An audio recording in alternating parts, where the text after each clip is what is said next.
What's up, folks? SK here with the patch notes of January 14th, 2020. These are the first big patch notes of the year. The last patch notes didn't really count. We're not going to go ahead and rate those. Anyway, so let's go to maintenance Thursday, January 14th, 10 a.m. PST, which time conversions are there, to 12 p.m. PST. So it's a 2-hour maintenance. That's new. Usually only get 1 hour. Maintenance will apply numerous updates and bug fixes, as well as the Market Street event. Market Street event will run until the maintenance on January 19th, which means we'll probably get another update then, hopefully. But that doesn't always seem to be the case. So we got a week for this update. Well, 5 days for this update. That's fine, I guess. We're releasing the client update once maintenance begins. Players will need to download and install the new client. Once it's released to continue playing, the update will be rolled out to users at 10 a.m. PST. However, it will take some time for all users to receive the update. Release notes can be found below. So the Market Street event is as followed: Marketplace and Starseed boosts. Marketplace fees reduced by 5%. So you can expect to see the prices of things shoot up on a marketplace because people are trying to flex. Starseed exchange boosted by 30%. We're going to be getting a little bit more Starseed for those of you that have the alts that are above 20, that are at 26. You guys are lucky. Teleport fees reduced by 100%. Yes, they are free. There is like an achievement for using, I think, like 100,000 gold on teleports, so that's gonna kind of be halted for anyone trying to get that. So if you're gonna try to get that within the next few days, try to get that now, or just wait until the next 5 days are up. I don't know, up to you. The Market Street event also increases reputation boosts. So each one of the factions will be boosted by 20%, and then overall reputation gain boosted by 20%. Now, I'm trying to figure out if that means each one of those are boosted by 20% plus another 20% for the overall boost. So are we getting a full 40% or are we just getting a 20%? And it's just saying everything else is going to be boosted by 20% as well. We'll have to figure that out once the game actually picks up on Thursday. And then all reputation boosters are on sale 25% off. So it'll be a good time to pick up those 30% on boosters. I mean, those 30-day boosters for the reputation boosters. Or at least, you know, just try to get those knocked out of the way for right now. Especially for those of you that are trying to get to Exalted. This would be a good week to actually break out the Prestige quest for this week and then the following Sunday on Reset. They've lowered the dungeon entry requirements. You can see the numbers here. I'm going to go through all these numbers except for the actual dungeons. Cobalt Lair and Infernal Kitchen. Cobalt's Lair and Infernal Kitchen has been dropped from 20 to 17. Cervantes Mausoleum Altar of Blood has been dropped from 29 to 26. Dream Skill has been dropped from 30 to 28. Rootus Mines Halls of the Dead has been dropped from 30 to 29. I'm not sure why they did this, but I think it has also something to do with the PC beta, because they are doing this for PC beta so people can actually enjoy these dungeons in their upcoming beta, which is going to be happening tomorrow as well on Thursday. And that's also another change was the null triumvirate is dropping from 17 to 14. So now you'll be able to do the null triumvirate. I keep saying triumvirate quest. It's it's a Roman word. Why don't I understand this already? Now you'll be able to do the null triumvirate at 14. So when you get that quest, you don't have to grind from whatever level to whatever level. Which means I'll probably just go ahead and level up characters now. That's the one spot I hate to grind, is because I'm usually like level 14, waiting to get to 17 by the time I get to that quest. So yeah, the grinding. Just some NPC locations. We're not gonna go ahead and go through any of those. You're just gonna have to find them when you see them. Poe and Camus no longer roam around, which are the two NPCs for the quest to get your second blessing once you start the game. You get your first blessing, then you get your second blessing. I think it's Market the Wolf. And more NPC changes. And then they've adjusted some monster densities, which seems to have just reduced a lot of stuff. I'm just like, what? We should increase. We need more monsters. Anyway, they've adjusted the balance of some monsters that appear during the campaign quests. That's good for some of the things, because some of those things are kind of overpowered if you don't have, you know, a Smurf character. Adjusted the board type, field attack track, and attack players less awkwardly. Yo, that was that one thing that's up in the Canis Mountains that has like a really weird hitbox and everything. I don't like that thing. Anyway, they've changed some of the timings for quests for accepting 8 cause of course side quests, which this is good. Um, so we're gonna go skip all of that down to the skills, and we're gonna get some actually really interesting news here. They've adjusted damage calculations for elemental damage. That's great. I'm hoping they've adjusted down. We're gonna figure it out from this point on. For attacks that have multiple hits, elemental damage is now divided according to the number of hits. That is a godsend. Hold on. What? What? Yes. So no more rangers running around in RB just spamming their rain of arrows, thinking they can kill everybody, and no more being, surrounded by rangers spamming rain of arrows constantly, or fire from above, whatever it's called, constantly.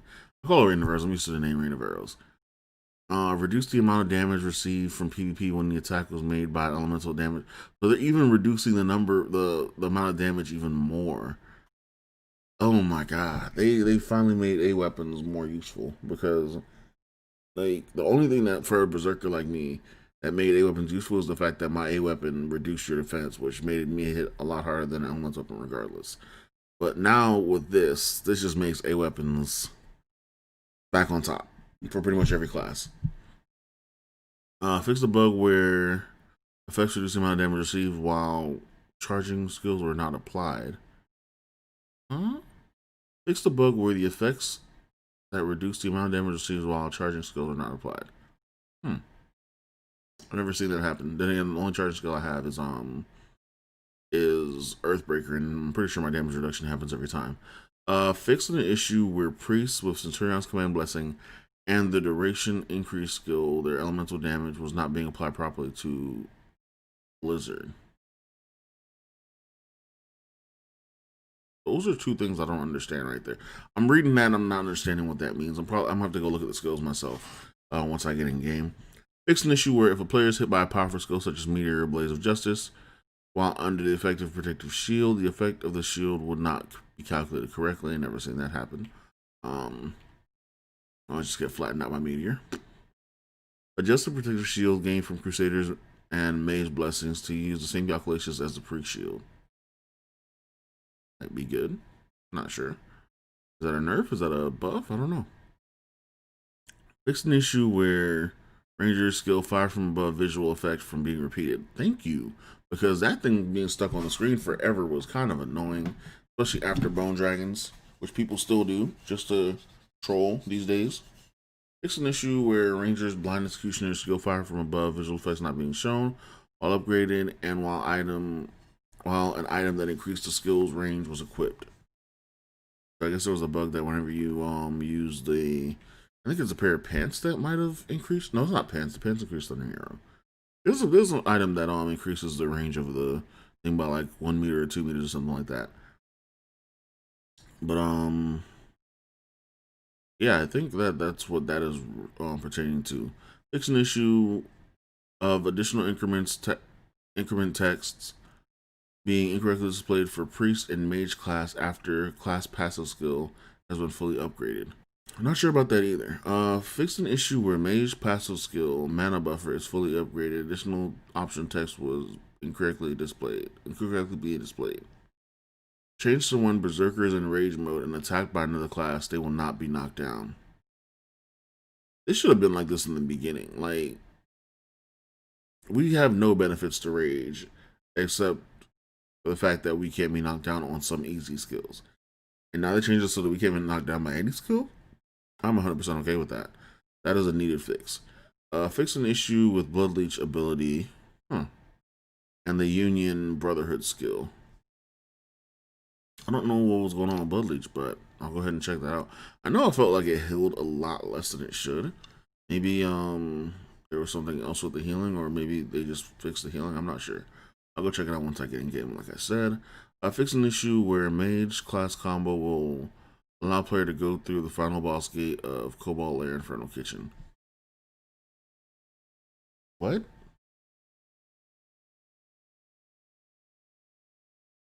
I don't even know Okay, I didn't even know about that one at all. Added subcategories to the marketplace and modified item allocation amount. So we're gonna have a cleaner looking marketplace, maybe. Who knows? Still don't have a search bar, so it doesn't matter. Uh, Fix the bug where if a player was successful in battlefield quick matching, but did not enter the battlefield and instead of returning to matching again, their faction is set and fixed to the one they were matched to before. It's an issue where rare species traps was not being properly applied to the golden spectral stag. Increase the chance of obtaining a mount after taming. So the whole mount race is going to be back on for everybody trying to get those rare mounts. Hopefully we'll be able to see more of those in the marketplace and people will be able to pick those up for cheaper. Who knows though, because people are greedy in this server. They want their prices to be held high, but they want to lower the prices of everything else.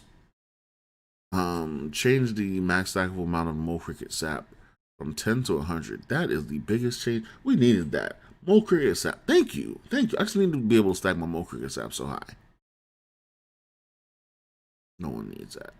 The amount of artifact cores obtained from salvaging mythic and legendary grade equipment has been increased.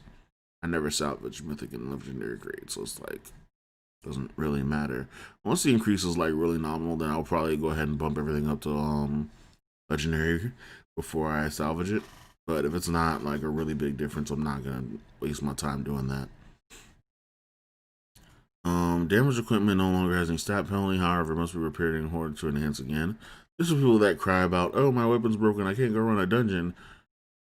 Like, why are you enhancing without having a item to repair your item in the first place? I don't ever understand that. But anyway, fix the cooldown time error for estate decoration Fey Winter Festival Tree installation kit. Fix the EXP display error for crafted talent appearance apprentice cloth leg armor, and then fix the XP acquiring being fix the issue of XP acquiring not being shown but awarded properly when crafting mastery items that are one level lower upon obtaining craft promotion. And fix an issue where unique name bosses and elite boss monsters that are 8 levels and higher than the player were incorrectly dropping items upon death. Not sure what that pertains to. Fix an issue where potions that have stacks of 2 could not be used. Oh, so they finally fixed. Wow. Okay. That last one was pretty big actually because that gives us a lot more bag space now, or gives us back our bag space. That's a safety thing right there. Pretty decent set of patch notes, especially since the Ivory Dunes was kind of a letdown. Hopefully our next big update comes on the 19th. I'm not really sure what's going to happen with that. We'll have to wait and see. The 19th is what, next week, I believe. Yeah, next week, Tuesday. So hopefully we get a big patch note update then, and something hopefully another. I'm hoping for another roadmap for this game because they've kind of gotten quiet about the updates that we're gonna get. The Ivory Dunes was kind of the last thing that we were told we were gonna get from the last roadmap, and now it's past the point we don't have any other roadmaps planned.